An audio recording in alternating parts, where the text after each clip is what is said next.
And tonight, IMPD continues its investigation into a shooting after a youth football game last night left the coaches from two teams injured. As CBS 4's Russ McQuaid shows us tonight, the parents and the players on one of those teams are struggling to get past the gun violence of last night. For a lot of kids in Indianapolis, the football field offers them some sort of relief from the reality of what they deal with every day in their communities and in their neighborhoods. And last night, those realities came colliding head-on in the parking lot of Cardinal Ritter High School.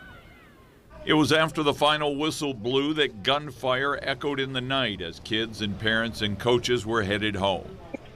Additional callers, Ritter High School, shots from parking lot, back of the school near football field, several shots. Multiple people shot, stated it's a Little League game. One of the wounded coaches was identified as Trayvon Smith of the Indy Firehawks. The Firehawks' 11-year-old U team was playing next-level Elite 11U in a playoff game. I heard that our game ended. We lost. It was a close game. At the end of the game, some of their parents and coaches was on the sideline. About 20 of them chased our other coach, Trayvon, to the parking lot. Someone pulled a gun, shot, and luckily one of our parents or the coaches was there to render aid till the ambulance got there. As far as the other person or why wasn't security there, no armed guard, I don't know. The next day, the Firehawks were performing one of their frequent community service projects, handing out clothes and cooking hot dogs for less fortunate neighbors around Clayton LaSalle Park. These kids utilize the football as an outlet. What the football does is it keeps our kids out of the streets.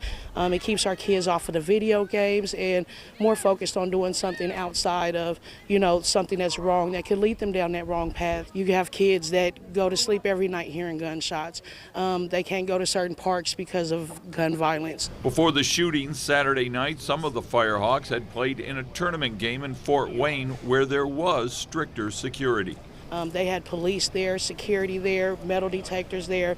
That is something that you are used to seeing, is security there. But last night at that event, there was no security. There was no police present. There was no metal detectors. There was nothing there. That loss last night ended the season for the 11-year-old Firehawks. However, the impact of last night's game will last a long time. On the east side, Russ McQuaid, CBS 4 News.